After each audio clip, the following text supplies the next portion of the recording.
bought this Toyota truck on Facebook Marketplace for $400. When we bought this truck, the seller specifically told us that nobody should buy this truck unless they enjoy project vehicles, garage time, and a vehicle that can only be trusted to drive up the street. Now, we're not only gonna see if this thing is trusted to drive up the street, but we're gonna see if we can take this thing up and over some of Colorado's highest and toughest mountains. So let's go ahead, dive in, see what this truck immediately needs, and then see if we can take it up and over this mountain.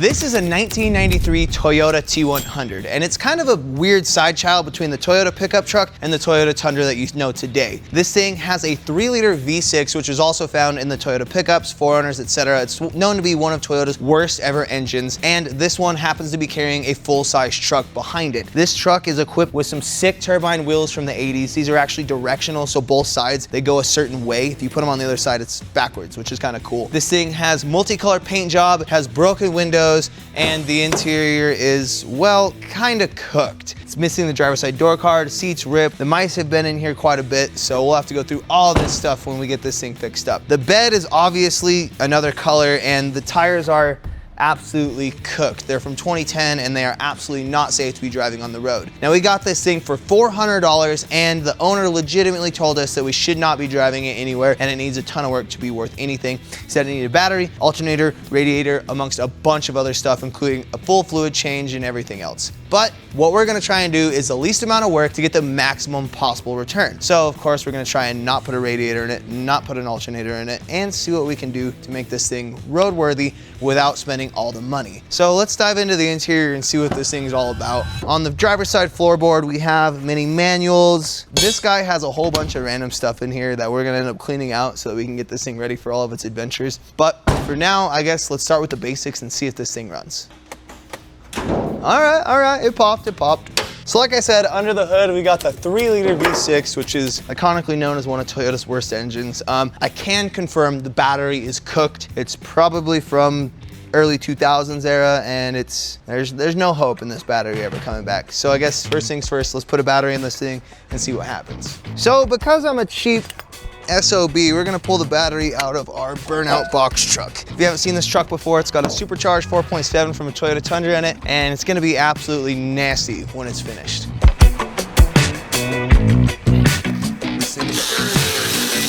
Put a battery in this thing and see what happens. I have a feeling that might be all it needs. When your battery gets to a certain level of cookedness, it feels like you need an alternator, but I don't know. Well, this thing's making me struggle bus. It is corroded, absolutely. I would not recommend doing that at home. This is actually the perfectly right battery for the situation, which is a very rare thing to happen. Like that, we got a new battery. Make sure we strap this thing down because we'll probably be hooning this thing around, and we'll see what happens now. Hey, we got power inside here. 272,000 miles. All right, got lights. Dude, the stereo turns on. Speakers work. Now let's see if this thing turns on. Oh, dang. This thing fired right up. All right, so he said it needs an alternator. Let's see what voltage is coming out of there. All right, so an easy way to test if your alternator is going bad or not is to just check the voltage. We have 13.8 volts. We have a working alternator. And then as far as the radiator is concerned, I actually asked him why it needed a radiator, and he told me this is why. This is a perfectly good solution to a small hole in your radiator. I've used JB Weld plenty of times. The 3 major things that he told me were wrong with this aren't. It's got coolant, it runs, and it charges. Still runs. Now that this thing is running and in theory driving, I guess the only thing to do next is take it on a road test and see how bad these 15, 18, 17-year-old tires are. All right. Dude, this thing runs really good. One thing to note is the gear shift is sticky and disgusting. I will also say that the clutch is at the higher end of the stroke. Windshield is absolutely as dirty as it could possibly be. Wow, this is actually optioned without air conditioning. This truck doesn't even have the option for AC. Fan clutch is already engaged. Oh, there it goes. Disengaged now. Clutch feels good. Power feels honestly pretty good. The steering wheel is driving perfectly straight with no hands. There is definitely a shake from the old tires. And this thing is a freaking ripper. There's the ball joint squeak I was looking for. Yep, good ball joint squeak. Brakes work very good. I'm having a hard time believing this guy actually thought this truck was junk. Oil pressure's good, voltmeter's good, we even got gas. All right, we got a rotor shake. I was gonna check that on the way down, but we checked it on the way up. So it just started smelling that burning smell? Yeah, what is that burning smell? I don't know. Oh, it smells like burnt tortillas. It smells like burnt. It smells like I'll pop the hood. So if you were to guess, how do you think the first test drive went? It smells like, no, it smells like leaves. This is definitely brush buildup. Yep, there's leaves on the header. So we'll go wash this thing off tomorrow when it's cold. Other than that, we're good to go. This thing is so crisp with everything. The doors shut perfectly. The tailgate shut perfectly. And the hood shuts perfectly until I break it. But let's take this thing for a rip. I want you to come this time and I want you to feel how good this thing drives. It's just really smoothly. Dude, it drives so good. Yeah. Like, this truck drives so good. That's crazy that he was like, it's not safe for the road. Like, this is the best driving truck we have, debatably. Now that we've established that the truck runs well, I want to be able to want to drive it. So we're going to clean out this interior real quick and just get it looking better. But we are going to keep the dynos. And maybe we'll add like a Jeep or a duck to symbolize Jeep.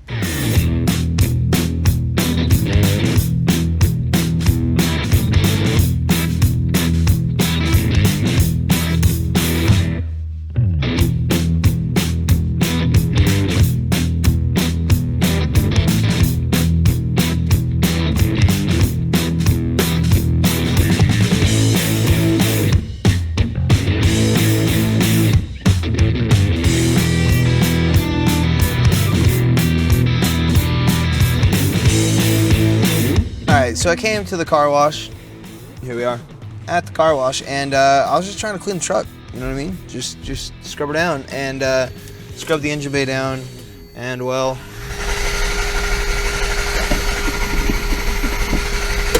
I blew it. I probably got water in the distributor, so Jenna is on her way with some tools. Dang, saving the day. Oh no, it's not wet in there. Well, that's what I expected the problem to be. We may have blown a fuse with all the water, so that is where we shall check next.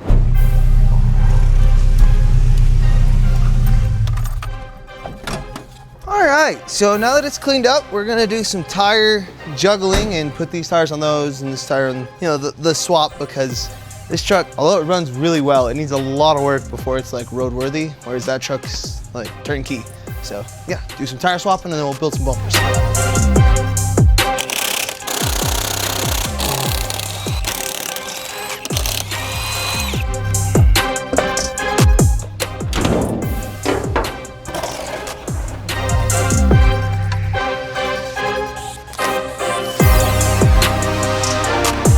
And just like that, we have a whole new truck. It's crazy what wheels and tires do for a vehicle, but this truck looks absolutely mean now. And I think it's just about ready to conquer some mountain passes for Colorado. Like I said, we're gonna throw some JB Weld in the glove box because the radiator issue. And the last few things I wanna do before we go up to the mountains is, well, fix this dang door handle and put on our license plate. That's right, we got a chili plate because we're from New Mexico, folks. Red or green. We'll get the updated registration plate on there, and we have our nice, cheap Amazon door handles. So we'll get those installed, but peel this down on both the other door handle. And I'm not sure if we're gonna keep this truck forever, or maybe I'll like do a trade-up series. I've always wanted to do a trade-up series, and I think this is the perfect truck for it. All right, just like that, little couple bolt action back there, and we are well on our way to having a new door handle. Someone tried to fix it with duct tape. It did not work. All right, new door handles installed, and wow. Wow. Right. Going back to, and just like that, look at that. Let's pack this thing up and hit the mountains. See what we can do or not do with our $400 marketplace truck. The time has come. The dogs are ready. Come on, let's go. Come on. Load up. Load up. Can you do it, Colby? Oh no. Oh, he's so excited. All right, we got excited dogs. We got tools. We got some water. Got some drinks. Got the wife. We are gonna go see what this marketplace Toyota truck is about. So it's loaded up, all the gear and all the stuff we need, full tank of gas, and we're gonna go see if this thing truly is capable enough to make it up and over a Colorado mountain. All right, well, the first part of proving that this truck is worthy of driving, you know, everyday driver and over a mountain would be driving it to the mountain. So we have about 50 to 60 miles of highway driving before we get to the mountain beginning. So this is really the test. We're doing 50 miles an hour cruising. This truck is honestly an absolute unit and I'm stoked on it. The one thing that kind of sucks is it smells a lot like burning leaves in the exhaust because there's definitely a rat's nest in there, but it is going away the more we drive it.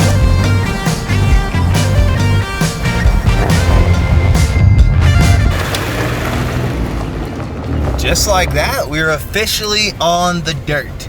So the first few miles of this mountain pass is relatively tame and basically a dirt road. But as we get further up this dirt road, it starts to get harder and harder and more intense. And by the top, we're on some of the most exposed terrain that is here in Southwest Colorado. So let's get driving and see what kind of trouble we can stay out of.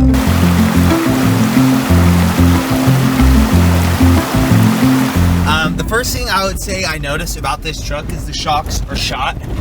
Who would have thought? But overall, it still rides really good for being just a 30-year-old stock truck that we put nothing into. The 33s obviously help with that, but overall, this truck is sick.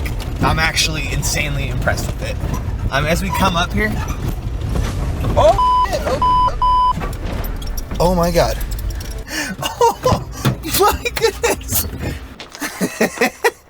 So all we had to do was pick the very light camper shell up and put it back, but I'd say the previous owner never took it off-roading because we weren't even really off-roading yet, and the camper shell decided it didn't want to camp. So we'll just pull out the good old Boxo tool roll.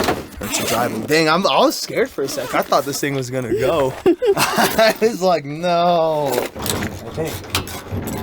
I found this camper shell clamp in the back seat while I was cleaning everything out. Yeah, I guess you should all nut and bolt your vehicles before you take them on off-road adventures. Lesson learned. Nothing happened, but it was kind of sketchy. And just like that, our camper shell is good and tight again. It's definitely getting exposed out there, but things are going well. Bumpy ride for sure. But what do you expect out of a 30-year-old truck?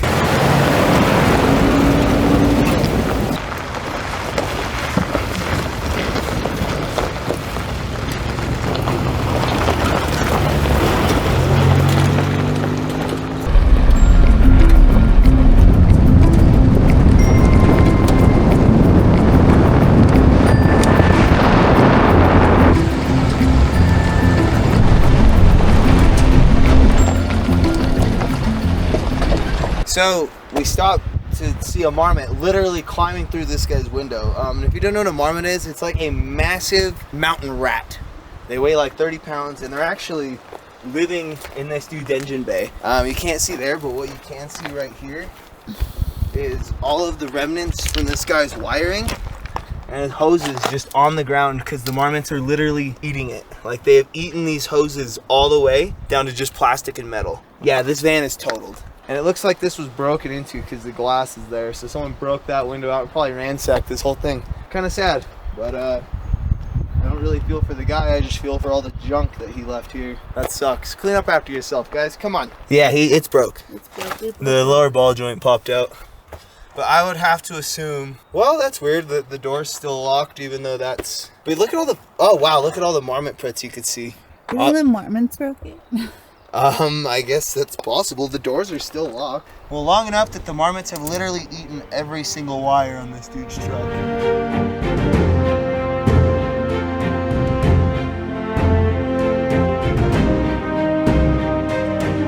So we are officially on Kennebec Pass now.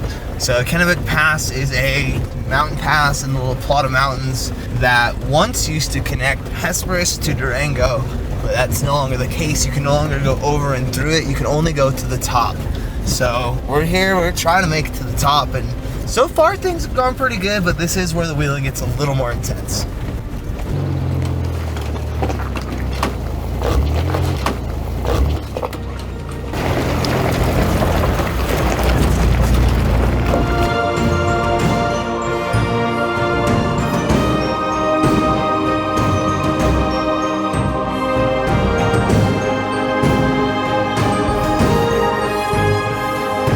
Officially made it to the basin.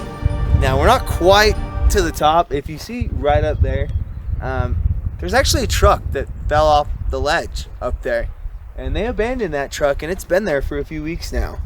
We're not gonna do that. We're gonna stay far away from the ledge, that's for sure.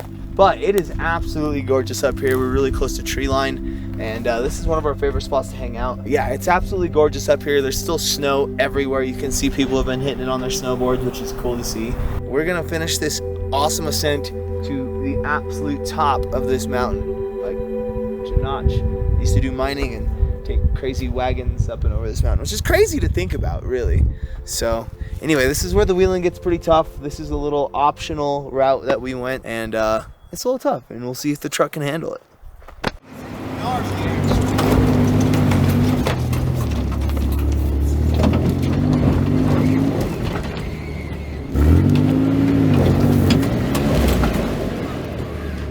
I'm gonna have to try a different approach.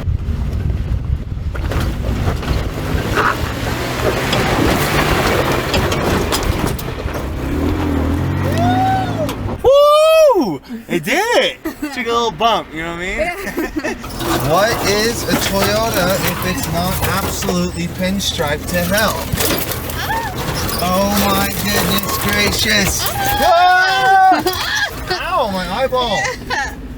Alright, well, that was crazy. I can see myself in the mirror now. Oh, this truck is absolutely destroyed. The red, the cherry red. So we just passed the parking lot that is the top of the trail for most, but we want to go all the way to the top of this mountain, and that requires an extremely exposed shelf rock ledge that you're about to see.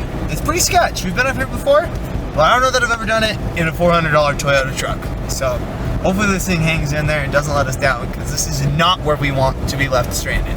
It's sketchy. This is where the trail starts to get a very big pucker factory. This is where I start to get a little bit scared on the trail, and I don't usually get scared. There is still snow on the trail, and I have a feeling that's why this guy slid off, is because he was either trying to let someone pass or he got way too up on the snow and slid down. So we're definitely gonna take it slow and cautious, but I do think we're gonna make it. But I mean, look how narrow this road is. It is insanely narrow and exposed. There's hundreds of feet down there. Hundreds of feet if we roll off here. So, no rolling.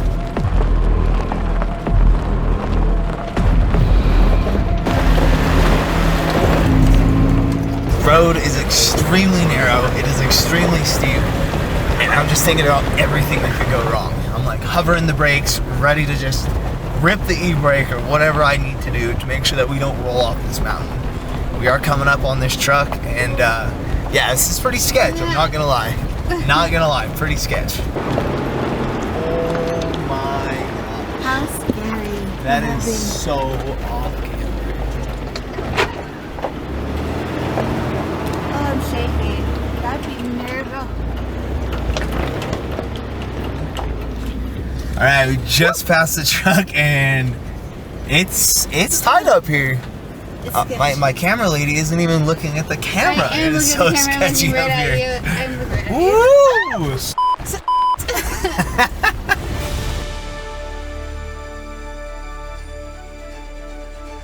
close to the edge. We are very close to the edge, but we are here. We did it. We made it to the top of the freaking mountain, you guys. This truck did it.